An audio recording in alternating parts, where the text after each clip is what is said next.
Hi everybody and welcome to the first edition of the Federal Hockey League's Week in Review. I'm your host and play-by-play voice of the New York Aviators, Carmine Vetrano. Before we get into the first week of play in the Federal Hockey League, let me clue you in on what this weekly show is going to be all about. You can tune in right here at www.thefhl.net for this weekly podcast that other FHL broadcasters and I will bring you, the fans, about the happenings around the league. It's your chance to catch up on the action you missed in the past week, as well as an opportunity to learn about upcoming games, who's hot in the FHL, and other information regarding your favorite team and league. With questions about the league and teams in general, feel free to check out the league's website at www.thefhl.net or drop me an email with questions or comments about an upcoming show at aviatorsradio@gmail.com. All right, well, let's get started. It was a historic week for the FHL as the new Professional Hockey League at the Class A level sketched its name into the professional hockey world. The league, which is headed by first-year Commissioner Don Kiernan, who established the well-known Eastern Junior Hockey League, broke ground with the installment of this six-team league. The teams range from the northeastern United States into Ontario, Canada. The Rome Frenzy, New York Aviators, 1000 Islands Privateers, and Broome County Barons make up the four teams located in New York State. The Danbury Whalers are the sole participants in Western Connecticut, while the Akwesasne Warriors are the lone members up north, calling Akwesasne, Ontario, Canada, their home. There has been a lot of hype around this league, especially with the previous two leagues folding. The Eastern Professional Hockey League in 2008-2009 called it quits after one season, and just recently with the Northeast Professional Hockey League turning off the lights this past year. With the success that Don Kiernan had with the Eastern Junior Hockey League, the hockey community has been patiently waiting to see this new pro Class A hockey league drop the puck. And with that being said, mark Thursday, October 28, 2010 on your calendars as the FHL officially got underway with Akwesasne visiting Broome up at the Chenango Ice Rink. And it was the Barons opening up their season with a 6-2 win in front of a crowd of 625. Quinn McIntosh and David Herring both netted a pair of goals, while Peter Skagard turned away 35 of 37 shots to help Broome County skate past the Warriors and collect its first ever franchise win. And this, fans, was a game that not only caught the eyes of the locals in Broome County, but a scout as well. Passed down from the Barons front office and then to the FHL, this is what a pro scout in the audience had to say about the game on Thursday night. And I quote, "During the past 5 hockey seasons, I've scouted 412 professional hockey games in 11 countries and 16 leagues. I evaluated over 1,000 players from third-tier leagues in Sweden all the way to elite divisions in Russia. When you ask for my opinion of the type of hockey I saw on Thursday evening, I do not hesitate to state that the BC Barons are of professional hockey caliber. With all that I evaluated on Thursday evening, I was witness to a pleasant surprise of fast, aggressive, skilled hockey that was highly entertaining. You should take great pride in having developed a highly competitive franchise in such a short period of time. As of this evening, my scouting itinerary will now include stops at all of the Federal Hockey League locations. You are on to something very good in the making. I wish you, the BC Barons, and the rest of the FHL much luck in what will hopefully be successful seasons. Kindest regards, Matt Likrochik, Director of Carpathian Scouting International."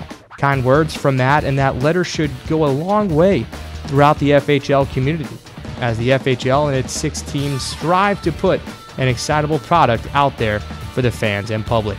Let's switch gears now to the other 4 teams who kicked off their inaugural seasons, as the Danbury Whalers and New York Aviators started their seasons with 2 games up at the Danbury Ice Arena.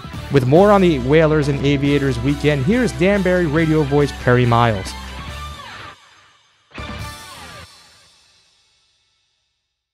Thank you, Carmine. The Danbury Whalers came up with 2 big victories this past weekend against the biggest rivals that they have. The New York Aviators, the score is 4-3 and 4-0, led mostly by the goaltending of Nick Niedert. He stopped all 32 shots on Saturday, coming up with the shutout, and then 37 out of 40 in Game 1 to be able to hold off the New York Aviators from tying the game. As a result, the Danbury Whalers are 2-0 on the season, outscored their opponent by 5, but more impressive, there were 73 penalty minutes for each team during the set, and 7 fighting majors. Devin Guy, 2 goals and 1 assist on the weekend, and a fighting major to his credit. Sean O'Malley and Dan Malloy each provided great defensive efforts for the Danbury Whalers. And coming into this series, Chris Ferriolo, the head coach of the Danbury Whalers, said that this is the biggest rivalry. The last time he had coached was with the New York Aviators. He traveled over to the Danbury Whalers, took over, and was getting this franchise ready for the next step, which was the Federal Hockey League. Danbury's back in town. The fans were also there to experience and enjoy the moments. Danbury won 4-3 and 4-0. There was a sellout crowd at night number 1. More than 2,400 fans appeared at Danbury's Ice Arena. And then in game 2, even though it was substantially less, Danbury wound up drawing the most fans according to the attendance figures based on the reports out of Danbury, averaging more than 1,800 fans, about 1,870. So the Danbury Whalers did a very good job both on the ice in taking 2 games and also in the box office with their totals. The owners are happy about what unfolded with the results, and now Danbury goes on the road to take on Broome and Rome. Broome is 2-0-1 on the season. Rome, a little bit off the mark as well. It is the first time that the Danbury Whalers are heading on the road in franchise history. The Danbury Mad Hatters, part of the Eastern Professional Hockey League, and of course the UHL with the Danbury Trashers way back in the day. But this is the first time in Danbury history, at least Danbury Whalers history, teams going on the road. They'll have a couple of tough tests before coming back to Danbury's Ice Arena to take on Broome for the second time within a 4-day stretch, Wednesday and Saturday.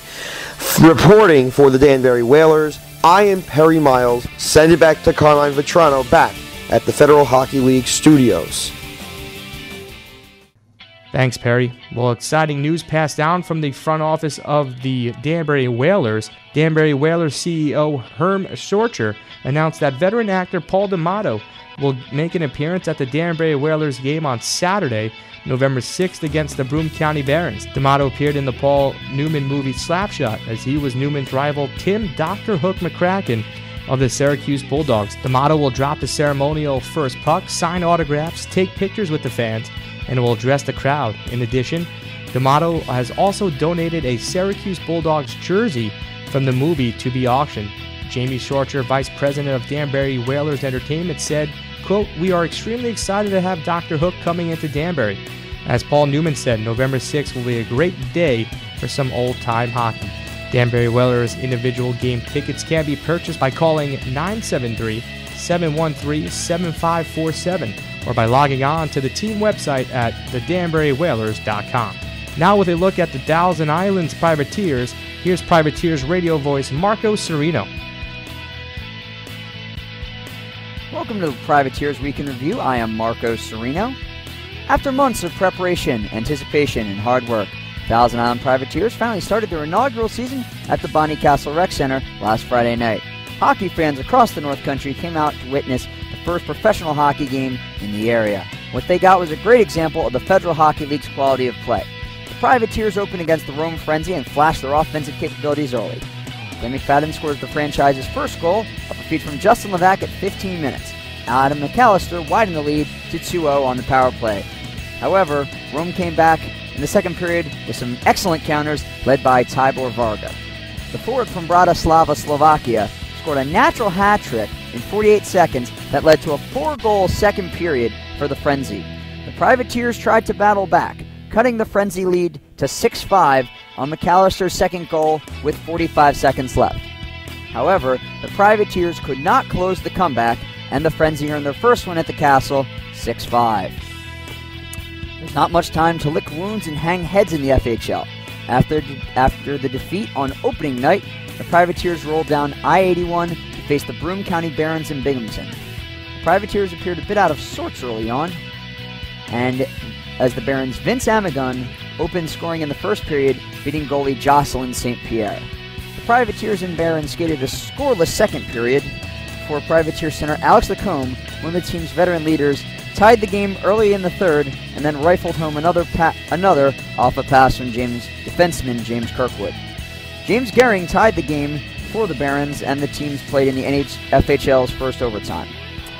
5 minutes of 3-on-3 hockey could not produce a decision, so the teams dueled in a 5-round shootout. Gehring tallied in the first round, but St. Pierre slammed the door after that. Forward Tyler Fernandez tied it in the third round, and McAllister scored the deciding goal in the fourth. St. Pierre stopped Gehring in the last round. The Privateers got the team's first victory, 3-2, on Saturday night. One of the big stories in the early days of the FHL has been the arrival of former Montreal Canadian Pierre Dagenais to the Akwesasne Warriors. Dagenais helped open the Warriors' home slate with a 5-goal performance against Rome Saturday night. Privateers know how dangerous Dagenais can be, having faced him in exhibition play. The showdown between the Warriors and Privateers Sunday afternoon at the Castle was the first of 18 regular season games between the two teams. Sebastian Pineda scored twice in the opening period, and the teams were tied at 2. The Privateers rolled goals by Mark Bird and Mark Robathan in the second period to a 4-3 lead. However, Dagenais' power play tally tied the game, and Warriors defenseman Carter Trevisani gave Akwesasne a 5-4 lead. McFadden tied the games with about 2 minutes remaining, and the team stalemated to a shootout. In the shootout, Warriors goalie David Plouffe stopped all 5 Privateers attempts, and Pierre Dagenais beat St. Pierre in the fourth round for a 6-5 Warriors victory. Privateers finished the week 1 win, 1 loss, and 1 overtime loss, and will play at home next against the New York Aviators Thursday at 7 p.m. The team travels to Rome on Saturday night before hosting Akwesasne again on Sunday afternoon. It is our Salute to the Troops Spectacular, sponsored by the U.S. Army. Doors will open at noon for games and festivities. For the Federal Hockey League Week in Review, this is Marco Serino from Alexandria Bay. Thanks, Marco. Let's now take a look at the standings as the FHL concludes its first week of play. Broome sits in first place with a 2-0-1 record after beating Akwesasne and New York, but losing to the Privateers in a shootout 3-2. Danbury sits in a second place tie with the Akwesasne Warriors, who have a 2-1 mark. However, the Whalers remain undefeated at 2-0 after their opening weekend sweep of the Aviators. The Privateers are in fourth place with a 1-1-1 record, with losses coming to Rome and Akwesasne. The Frenzy sit in fifth with a 1-1 record, with their solo win coming against the Thousand Islands. And the New York Aviators, well, they seem to be struggling out of the game, as the Brooklyn-based club lost their first 3 games, with 2 coming to Danbury and most recently to Broome. Both New York and Rome have yet to play a home game so far. The second week of the FHL kicks off this Wednesday, November 3rd, as Danbury visits Broome at Chinango Ice Arena, and Akwesasne heads down to take on Rome at Kennedy Arena. Both games are slated for 7:05 p.m., and the action can be seen and heard live at livesportsvideo.com, which is also located on your team's main website. Now over to the 3 stars of the week, as it was Akwesasne Warrior forward Pierre Dagenais leading the way over the weekend with 2 first-star selections, as he collected 8 goals and 4 assists for 12 points in 3 games played. Danbury Whalers goalie Nick Niedert also received 2 first-star selections, as he blanked the Aviators in the back end of their 2-game set and has an impressive 2-0 record to start the season, with a 1.50 goals against average and a 95.8 saves percentage. And finally, Rome Frenzy forward Tibor Varga heard his name called after the October 29th game against the Privateers, as the Bratislava, Slovakia native scored 4 times, which included a natural hat trick, and added 2 assists for 6 points in that contest. Congratulations to all 3 players, and fans, if you want to weigh in on who you think is worthy of 3-star selections for each week's show, feel free to email me at aviatorsradio@gmail.com. Well, that will do it for the first edition of the Federal Hockey League's Week in Review.